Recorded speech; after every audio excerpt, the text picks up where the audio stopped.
ज्यावेळी एखादं couple social मीडियावर त्यांचं रिलेशनशिप स्टेटस रिव्हील करतं त्यावेळेस सगळ्यात पहिलं काम काय असतं? अर्ध्या 1 तासाची स्वतःची लव्ह स्टोरी युट्यूबवर टाकणं आणि मग वर्षभराच्या आधीच खऱ्या प्रेमाची ते व्हिडिओ डिलीट पण करून टाकावी लागते. हाय हाय होय होय हाय हाय होय बदो बदी बदो बदी.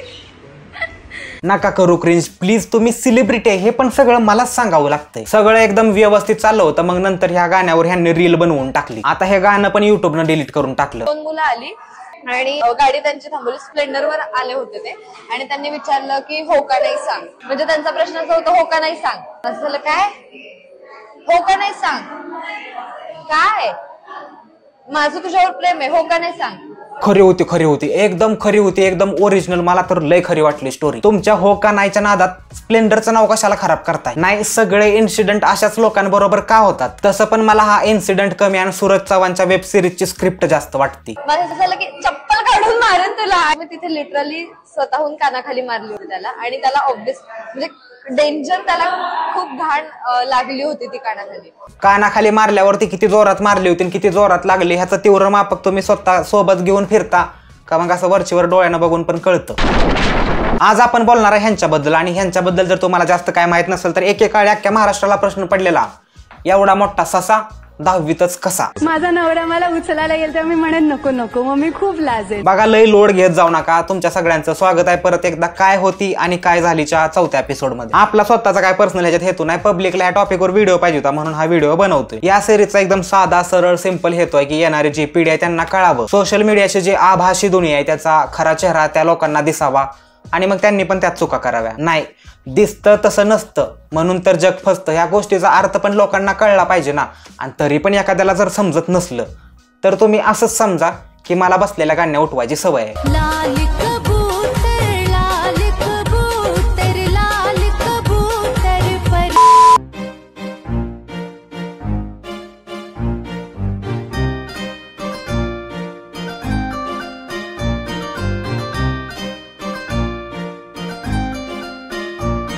कशासाठी भावा उचललीस? तिला वडत निघली असती तरी चाललं असतं की. नाही, बाकी विषयावर पण आपण नंतर बोलूच, पण ह्या भावानं हिला जर उचललंयच ह्याचं तोंड बघून असं वाटतंय की अजून 5 पावलं जर हा एक्स्ट्रा चालला असतं तर तिला खाली सोडायला लागला असतं आणि ह्याला उचलून न्यायला लागला असतं. हे पब्लिक शाळा वेब सिरीज मधनं फेमस झालं आणि त्या वेब सिरीज मध्ये ह्यांनी शाळा शिकायचं सोडून सगळी लपडी दाखवायचा 100% प्रयत्न केला. नाही, मी कलाकारांबद्दल नाही बोलत, कलाकारांचा पूर्णपणे वापर करून घेणाऱ्या लोकांबद्दल बोलतोय.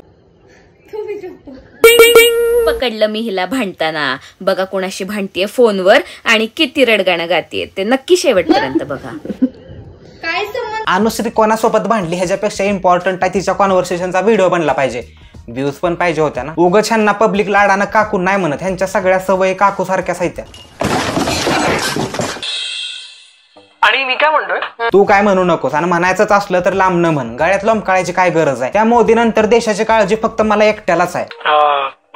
हा शुभम तुझ्यावर लाईन वगैरे मारत नाहीये ना? असेल, चांगलंय ना? काय काय काय चांगलंय? तुझ्यावर मी सोडून कोणीच लाईन मारू शकत नाही, कळलं ना? हेच ह्यांना लोकांनी सेलिब्रिटी केले, ह्यांना लोकांनी कपल म्हणून डिक्लेअर पण केले. नाही, आता 2 बारकी पोरं सोबत व्हिडिओ पण नाही ती बनवू शकत का? लगेच कपल म्हणायचं गरजेचं आहे का? आजारी चक्कर येऊन पडले, तिला वाचवायला आला लगेच आदिनाथ. काकूंचं कसं आहे माहिती आहे का, त्यांनी या दोघांना एवढं मस्त ऍज अ कपल रिप्रेझेंट केलं ना की लोक मान्यच करायला तयार नाहीत की हे दोघं कपल नाहीत, दुसरं पण कोणतरी येऊ शकतंय. ही फक्त वेब सिरीज मधली 2 कॅरेक्टर होती. आता अनुश्री कशी पडली ह्याचा कोणाला काय फरक पडणार होता का? पण काकूंना दाखवायचं होतं की कशी अनुश्री पडली आणि कसा आदिनाथ तिला वाचवायला आला. यामुळेच 3 वर्ष झाली तरी अजून आदिनाथ शिव्या खातो कमेंट सेक्शन मध्ये. मी आयुष्यभरासाठी विसरू इच्छिता, म्हणजे तुम्हाला त्याचं नाव पण नाही ऐकायचं, तोंड पण नाही बघायचं. असं कोणच नाहीये. असं नाही, खोटं बोलताय. कारण कसं आहे की आतापर्यंत माझ्यापासून कोण हे झालं नाही, त्याच्यामुळं मला तरी असं माणूस कोण नाही माझ्या लाईफ मध्ये की बाबा हा मला नाव नाही वाटत वगैरे. कमॉन खरी उत्तर द्या. कमॉन गाईज, काकूंना कॉन्ट्रोवर्सी पाहिजे, त्यांना मसाला पाहिजे, द्या उत्तर द्या, खरी उत्तर द्या आणि नसली तरी कोणाचं तरी नाव घ्या. मोस्ट व्हायरल आणि फेवरेट जोडीपासून सगळ्यात जास्त इंटरनेटवर ट्रोल होणारी जोडी इथपर्यंतचा हा प्रवास ह्या काकूंमुळे शक्य झालाय. तुमची ड्रीम डेट या व्यक्तीसोबत असावी. तर असं तुम्हाला काय वाटतं की तुम्हाला तुमची एखादी डेट आहे मस्तपैकी आणि ती त्याच्यासोबत असावी किंवा तिच्यासोबत असावी, असा व्यक्ती कोण, नाव काय त्याचं? रणवीर सिंग. लाल कबूतर लाल कबूतर लाल कबूतर. तुमच्या माहितीसाठी सांगतोय, बसलेल्या गाण्या उठवायची सवय मला एकट्यालाच नाही, ह्यांना पण आहे. ह्या गरीबाच्या रणवीर सिंगने एकदा हा इंटरव्ह्यू बघायला पाहिजे होता, पण नाही, माझं कोण ऐकायलाच तयार नाही.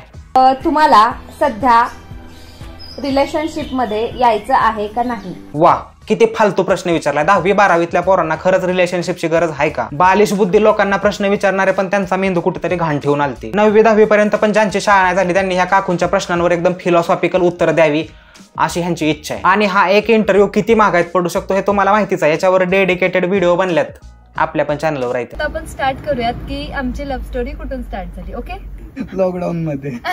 सगळे असे म्हणते की ह्यांचा ब्रेकअप झाला नाही. पर्सनल लाईफ मध्ये लोकांना कशाला घुसायचं आहे? पण बघा, मी तुम्हाला सांगतो, रिलेशनशिपची दौंडी तर ह्यांनीच पिटली होती ना त्यांच्या ऑफिशियल युट्यूब चॅनलवर आणि बऱ्याच युट्यूब चॅनलवर त्यांच्या व्हिडिओ पण आहेत. आयुष्यात भविष्यात कधीतरी लग्न होईल तर ते तुमच्या लग्नाचं ड्रीम लोकेशन काय आहे? तुमचं लोकेशन आहे म्हणजे ऍक्च्युली हनीमून असं पण नाही. मी लग्नाच्या आधी जरी तिथे फिरायला गेले तरी मला भारी वाटेल. यामध्ये इंटरव्ह्यू देणारे खरंच इमॅच्युअर आहे असं म्हणायला काय हरकत नाही, पण इंटरव्ह्यू घेणारे किती ऑब्सेस्ड आहे. दुसऱ्यांचे बॉयफ्रेंड, रिलेशनशिप, वेडिंग ह्याच्या पलीकडे तुमचा मेंदू चालत नाही का? मग तुम्ही मेंदूला ताण द्यायचा ताण घेत नाही. इंटरव्ह्यू मी पण दिलाय, पण ते म्हणतात ना की चुकीच्या लोकांकडे, अर्धवट लोकांकडे रिसोर्सेस आल्यावर मग हे सगळं असंच होतं. इंटरव्ह्यू घेणाऱ्याची लेवल नाही, पण इंटरव्ह्यू देणाऱ्याचे पण विचार जगात वर्ल्ड वाईड फेमस आहेत. एका निब्बीला प्रश्न विचारला की तुला कसला नवरा पाहिजे, जिला नुकताच फेम मिळालेला, जी नुकतीच एक सेलिब्रिटी झालेली. आता तिच्या डिमांड काय असतील? तुम्हाला टक्कल असेल तरी चालेल, तुमचे केस कुरळे असले तरी चालतील. नाही. टोन हा डस्की असला तरी चालेल, पण जास्त काळा मुलगा नको. तो बायसेप आवडतो आणि तो असा भारी स्ट्रॉंग असला पाहिजे. ऍब्स वगैरे असावेत असं काही नाही, पण मेंटेन असावं पास, म्हणजे जास्त पण फॅटी. काळा नको, ढापणा नको, असा नको, तसा नको. तुम्हाला मुलगा विचारलेला, वस्तू नव्हती विचारली. ह्या कलर मध्ये नको, त्या कलर मध्ये दाखवा, दुसरा दाखवा, तिसरा दाखवा. नाही, हा पार्ट आता व्हिडिओ मधनं ट्रिम करून टाकलाय कारण भरपूर लोकांनी ह्याच्यावर त्यांचे स्वतःचे ओपिनियन दिले. मीच थोडा मागे राहिलेलो, मी पण देऊन टाकलं. रेसिझम, डिस्क्रिमिनेशन, बॉडी शेमिंग सगळं करून घेतलं, सगळं विषयच नाही. आणि एवढ्या सगळ्या अपेक्षानंतर खरं प्रेम कोणावर झालं? नाही, परत सांगतो, ह्यांच्या स्वतःच्या चॅनलवर पण हा व्हिडिओ होता, यांचा इंटरव्ह्यू पण बघितलाय, तुम्ही पण बघितला असाल. पुन्हा म्हणू नका पर्सनल लाईफ बद्दल का बोलतोय. सोशल मीडियावर सगळं टाकून दिल्यावर त्याला कोण पर्सनल म्हणतं? त्याला पर्सनल नाही म्हणत मित्रांनो, समजून घ्या. आता तुमच्या सगळ्यांसाठी स्पेशल सांगतोय मी, लक्ष देऊन ऐका. Rule number 69, keep it private until it's permanent. झाली ना पंचायत? आता कमेंट सेक्शन मध्ये पब्लिक विचारतंय सारखंच, कुठं गेले का? पण अनुश्रीच्या कशा अपेक्षा आहेत किंवा तिने लिस्ट काढली आहे का एखादी की असा? मुलींची लिस्ट फार मोठी असते, कसा नवरा हवा यासाठी, आणि तुझ्याकडे तर गाणं आहे अख्खं, पण तरी अनुश्रीला कसा हवा? हिच्याकडे बघून सगळ्यांना हाच प्रश्न का पडतो? हा प्रश्न मला पडलाय, तुला कसला नवरा पाहिजे? अरे तुम्हाला काय करायचंय? तिला स्थळ आणणार आहे तुम्ही? हे काय जुनं नाही, हा रिसेंट इंटरव्ह्यू आहे, 8-10 दिवसापूर्वी आलाय.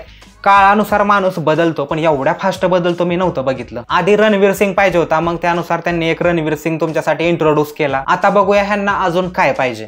नाही, माझं असं काही नाहीये, कसाही असला तरी चालेल, फक्त माझी त्याच्यासोबत खूप छान वाईब मॅच झाली पाहिजे. तुझा हितचिंतक म्हणून तुला सांगतोय, तुला वाईब बीब मिळवायची गरज नाही, तुला कुंडली मिळवायची गरज आहे, ती पण एकदम स्पेशल तांत्रिकाकडून. आणि जमलंच तरी एखादं ऍग्रीमेंट पण करून टाका, वाईब मॅच होतील ह्याच्या बरोबर.